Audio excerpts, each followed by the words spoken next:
Hello കൂട്ടുകാരെ, social ക്യൂസിനുള്ള ചോദ്യങ്ങൾ പഠിക്കാം. ചോദ്യത്തിലേക്ക് കടക്കുന്നതിന് മുമ്പ് ഒന്ന് സബ്സ്ക്രൈബ് ചെയ്യണേ, കൂടെ ലൈക്കും. ഉണ്ണിക്കുട്ടൻ തുർക്കിന്ന് കേട്ടിട്ടുണ്ടോ?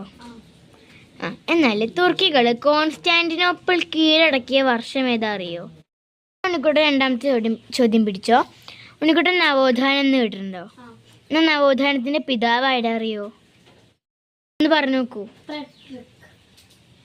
അടുത്തെത്തി, ഒന്നും കൂടി ആലോചിച്ച് നോക്ക്. കിട്ടണില്ല? ഓക്കെ, പെട്രാർക്കാട്ടോ. നവോത്ഥാനത്തിന്റെ പിതാവ് എന്നറിയപ്പെടുന്നത് പെട്രാർക്കാണ്. ഉണ്ണിക്കുട്ടൻ ചിത്രങ്ങളൊക്കെ വരയ്ക്കാൻ ഇഷ്ടമല്ലേ? എന്നാൽ മൊണാലിസ എന്നുള്ള ചിത്രം വരച്ചത് ആരാ അറിയോ? ഡാവിഞ്ചി റൈറ്റ് ആണ്. പക്ഷെ എഴുതുമ്പോൾ ലിയനാർഡോ ഡാവിഞ്ചി തന്നെ എഴുതണം കേട്ടോ. ഉണ്ണിക്കുട്ട അന്ത്യവിധി എന്ന ചിത്രത്തെ കുറിച്ച് കേട്ടിട്ടുണ്ടോ?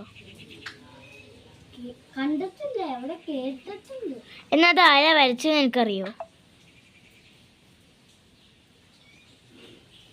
അറിയില്ല. മൈക്കലാഞ്ചലോ എന്ന ചിത്രകാരനാണ് അന്ത്യവിധി എന്ന ചിത്രം വരച്ചത് കേട്ടോ. ഉണ്ണിക്കുട്ടനെ ടെലിസ്കോപ്പ് കൂടെ ആകാശത്തേക്ക് നോക്കിയിട്ടുണ്ടോ? എവിടുന്നാ? എന്നാണെങ്കിൽ ടെലിസ്കോപ്പ് ആരെ കണ്ടുപിടിച്ചെന്നറിയോ? ചിലർ വിചാരിക്കുന്നത് ഗലീലിയാണ് ടെലിസ്കോപ്പ് കണ്ടുപിടിച്ചതെന്നാണ്. പക്ഷെ ടെലിസ്കോപ്പ് കണ്ടുപിടിച്ചത് ഹാൻസ് ലിപ്പർഷയാണ്. ഹാൻസ് ലിപ്പർഷ കണ്ടുപിടിച്ചത് മാത്രമാണ്, പക്ഷെ അതിനെ ഡെവലപ്പ് ചെയ്ത് കൊണ്ടുവന്ന് പ്രചാരത്തിൽ ഇറക്കിയത് ഗലീലിയാണ് കേട്ടോ. ഭൂമി സൂര്യനെ ചുറ്റുന്നതായിട്ട് ഒരാൾ പ്രഖ്യാപിച്ചിട്ടുണ്ട്. ഉണ്ണിക്കുട്ടൻ പഠിച്ചിട്ടില്ലേ അത്? ആരാ അറിയോ? കോപ്പർനിക്കസ് അല്ല, കോപ്പർനിക്കസ്. ഓക്കെ. അതേപോലെ സൗരയൂഥ സിദ്ധാന്തം എന്ന് പറഞ്ഞ സംഭവമുണ്ട്, അത് കണ്ടുപിടിച്ചതും കോപ്പർനിക്കസ് തന്നെയാണ് കേട്ടോ. ഉണ്ണിക്കുട്ടനെ കണ്ണൂരിൽ സെന്റ് ആഞ്ചലോ ഫോർട്ടിക്ക് പോയിട്ടുണ്ടോ? പോയിട്ടില്ല അല്ലേ? എന്നാൽ വേറൊരു കോട്ടപ്പുറം കോട്ട എന്ന് പറഞ്ഞ കോട്ടയുണ്ട്. ആ കോട്ട ഏത് ജില്ലയിലാണെന്നറിയോ? തൃശ്ശൂർ ജില്ലയിലാണ് കേട്ടോ. തൃശ്ശൂർ ജില്ലയിലാണ് കോട്ടപ്പുറം കോട്ട എന്ന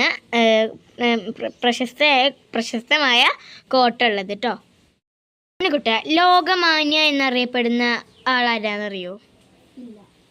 ബാലഗംഗാധര തിലക്. കേട്ടിട്ടുണ്ടോ?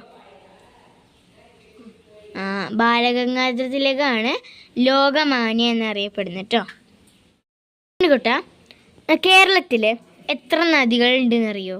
44. അതറിയാലേ, അത് എളുപ്പാ. എന്നാണെങ്കിൽ കേരളത്തിലെ ഏറ്റവും വലിയ നദി ഏതാ അറിയോ?